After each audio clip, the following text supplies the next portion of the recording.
Silakan kalau Bapak mau memimpin sholat subuh. Saat itu langsung saya bergegas meninggalkan dia dan saya memimpin sholat subuh. Karena mujizat pertama saya abaikan, mujizat kedua Tuhan kerjakan. Tidak tanggung-tanggung ini, saudara. Pada waktu saya memimpin sholat subuh, kebiasaan kami di akhir dari sholat subuh, di akhir dari setiap sholat, itu kami mengucapkan 2 kalimat syahadat. Dan sejak saya waktu kecil sampai saya umur 34 waktu itu, yang namanya mengucapkan 2 kalimat syahadat itu belum pernah salah, saudara. Tapi tanggal 10 Oktober tahun 1996 jam 5.30, setengah 6, saya ucapkan syahadat ini yang lain daripada lain, saudara. Syahadat yang luar biasa. Yang saya ucapkan seperti ini. Asyhadu alla ilaha illallah wa Isa ruhullah. Aku bersaksi bahwa tidak Tuhan selain Allah. Isa adalah rohnya Allah. Saya bilang, ini salah. Saya langsung apa? Saya ulangi lagi. 2 kali tetap seperti itu. 3 kali tetap seperti itu. Sampai 7 kali tetap seperti itu. Saya bilang, bagaimana bisa jadi seperti ini? Saya ulangi sekali lagi tetap seperti itu. Sampai jemaat yang di belakang sudah mulai bingung. Ini imam kok amin, amin. Karena lisan itu, saudara, kami ucapkan secara perlahan, tidak terdengar dengan orang di belakangnya. Jadi hanya kami dengan Tuhan yang tahu. Saat itu saya bergumul terus, kenapa? Saya harus perbaiki syahadat itu. Kenapa? Apabila syahadat itu tidak benar, maka sholat itu tidak sah. Jadi saya tetap bergumul untuk apa? Memperbaiki syahadat itu. Tapi tetap seperti itu. Baru saya ingat, apa kata Alfian? Bahwa di dalam diri saya sudah ada Yesus. Entah bagaimana, saudara, pikiran saya itu langsung dijamah Tuhan. Saat itu langsung saya pasrah.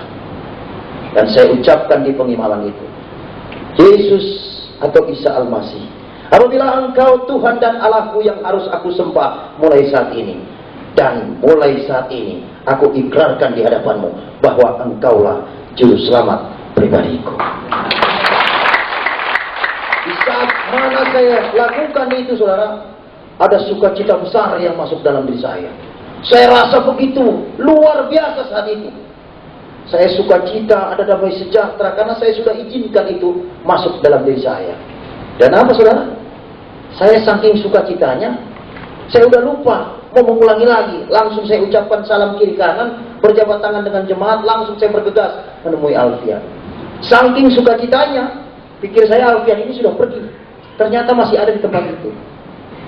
Pada waktu dia ada di tempat itu, saya langsung rangkul dia. Kemudian saya bilang, Alfian, ternyata Yesus yang kamu sebut-sebut dari kemarin sore, jam 4 sore itu sampai jam 3 tadi pagi, ternyata dia itu Allah sendiri. Apa kata Alfian? Dari kemarin juga saya bilang itu. Kenapa Bapak tidak percaya? Saya bilang, inilah waktu Tuhan untuk saya, Alfian. Inilah waktu Tuhan untuk saya.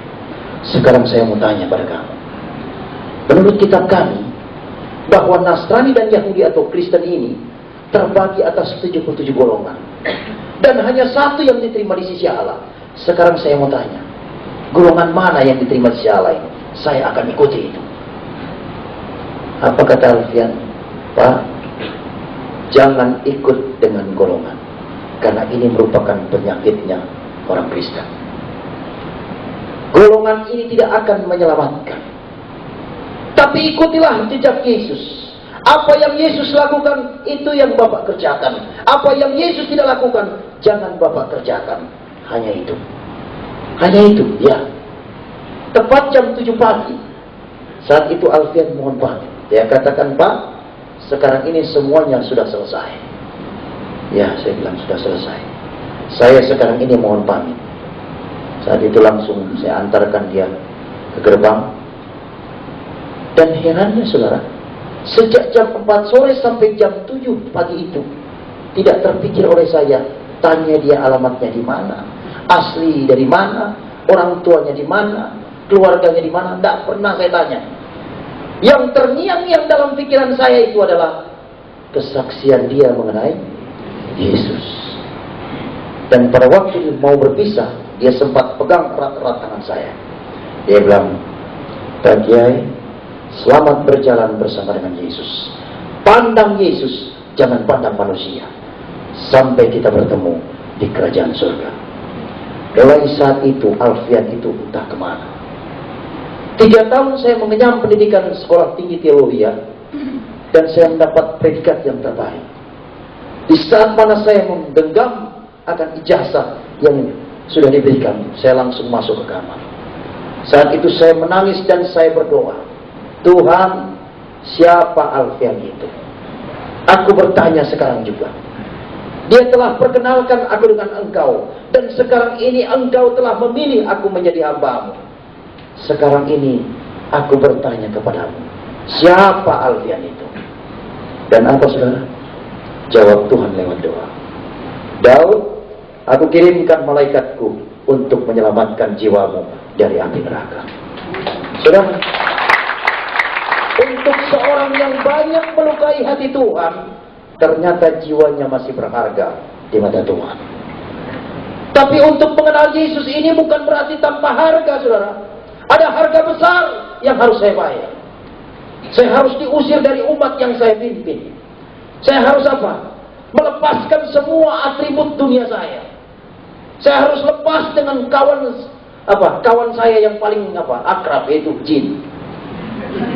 Ya, itu saya punya kawan akrab sudah sejak saya umur 15 tahun. Lebih parahnya lagi, orang tua yang justru mengandung saya dan melahirkan saya tidak mengakui lagi saya sebagai anak. Pahit, saudara. Tetapi puji Tuhan, Yesus katakan dalam Matius pasal 11. Saudara bisa lihat itu, saudara. Matius pasal 11 ayat yang ke-28. Saat itu saya dapat firman ini yang pertama. Dikatakan, marilah kepadaku semua yang lebih lesuh dan berbeban berat. Aku akan memberikan kelegaan kepadamu. Pikulah kuk yang kupasang dan belajarlah kepadaku, karena aku lemah lembut dan rendah hati, dan jiwamu akan mendapat ketenangan. Sebab kuk yang kupasang itu enak dan bebanku pun ringan. Saudara, pada saat saya dapat firman ini, saya dapat penghiburan. Tidak tanggung-tanggung saya sempat dapat kutukan dari umat yang saya pimpin. Ini yang namanya kiai kiai murtad yang siap hidup melarat seumur hidup. Saudara, kutukan ini tidak tanggung-tanggung. Tapi puji Tuhan, murtadnya saya ini malah kenal Yesus, saudara. Yang bukan membuat saya ini semakin melarat, saudara. Semakin melarat seumur hidup, malah tetap naik, bukan turun. Jadi kepala, bukan jadi ekor. Ini indahnya kita bertemu dengan Yesus. Ada banyak sekarang ini tawaran keselamatan, tetapi keselamatan yang hakiki hanya ada pada Yesus.